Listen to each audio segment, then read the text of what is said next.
Welcome to Better Daily Life, where we are moving forward 1% better every single day. Download the app and supercharge your journey at betterdaily.life. Now it's time to ditch facts and get facts with your host and my dad, Alex Van Houten.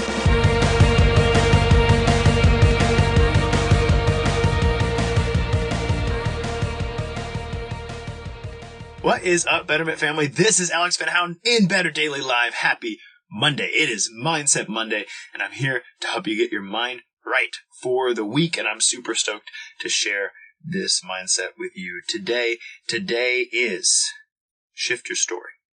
I'm excited to share this one with you. So, there's a lot going on in the world right now, but one of the things that's going on, man, I need to shape this beard. How'd you guys let me get all messy like this? Come on, man.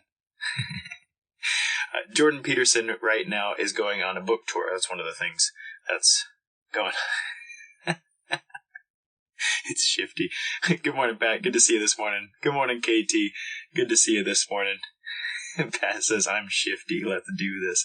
So, there's a lot going on in the world right now, and one of the things going on is Jordan Peterson is on his book tour for his third book. He wrote a book called Maps and Meaning a while back. That's a harder one to read.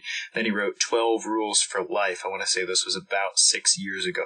Really powerful book. Very much enjoyed it. And on his book tour, he did a series of lectures that I highly recommend. Every single one of them were worth listening to by the time I finished them. And then he is currently going on his book tour for his third book, which is 12 More Rules for Life Beyond Mere Order. And it's very enjoyable thus far. I've very much enjoyed what he's done. I think you could find some of them on his podcast. I follow him via a different channel. The point is, he's on tour right now, and he's working on a book called We Who Wrestle with God. And it's been a very enjoyable experience for me to follow his intellectual work and his career while also watching his perspective shift on religiosity, spirituality, and particularly Christianity. He would be the first to tell you that in the past 30 years, he hasn't been much of a good churchgoer, is what he would tell you, but that his perspective has shifted significantly in the past few years, I guess. And right now, as somebody who previously would have told you church was a waste of time, he would also tell you now that we have a responsibility to be in community together. But I'll let him speak for himself. You can go hear that. The reason I'm bringing that up at all is one of the things he was talking about in a very, very recent lecture in Anaheim, California, of all places. He was talking about how there are many areas of science, artificial intelligence, psychology, neuroscience, that are all converging on a very interesting truth. And it seems to be best articulated as this. We see the world around us through the lens of a story, even all the way down to the things we see around us. Like I have a coffee cup here. Instead of actually seeing the object, what I see is a thing I can pick up and drink. And I know that sounds like a weird thing to say, but I want to talk you through that for a second, because my mindset today, and I hope this is helpful to you this week, is to encourage you to look at the story of your life and decide whether or not a shift needs to happen in this season of your life so that you're living out a better story.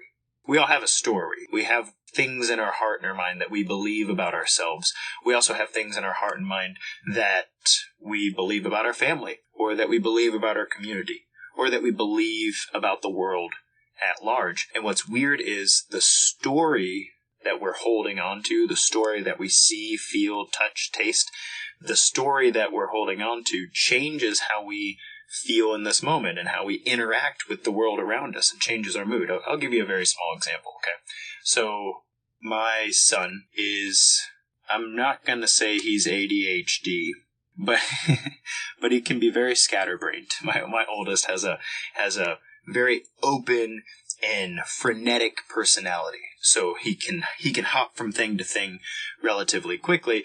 And it has been challenging and fun as a father, sometimes frustrating, to help him rein that in a positive way, because one of the wonderful things about frenetic and entertaining personalities is that there's never a dull moment, okay? The kid's brimming with enthusiasm. Everything's always exciting and fun and great. And so that's so cool. And at the same time, I'm his dad, and I'm like, I want you to be a full-fledged man, productive member of society who can actually start a project and see it through, and who can maintain focus, and who can follow instructions, and maybe generate a story that other people can follow too, right? So I'm working hard as a dad to get his mind wrapped around something. So this morning we're getting ready for school, and that can be a little intense. He's got to go take care of the chickens, and he's got to get dressed, and he's got to remember to put both of his shoes on, and he has to remember where he put his jacket before, and he's got to eat his food, and he's got to be good to his brother, and he's got to clean the cat litter, and he's got all these things he's got to do. And he generally does a great job of them.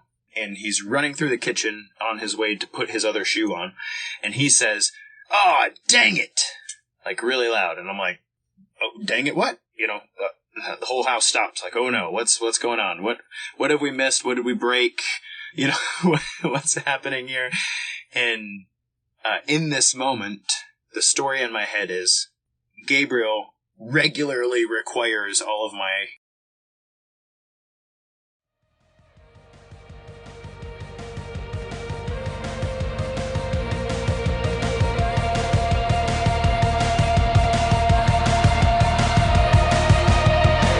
Thank you for joining us for your 1% better. Be you, just better, in mind, body, and spirit. Go to betterdaily.life, download our app, and check out our 5-star coaching resources. We all have a cross to carry. It's lighter when we do it together. Go to betterdaily.life today.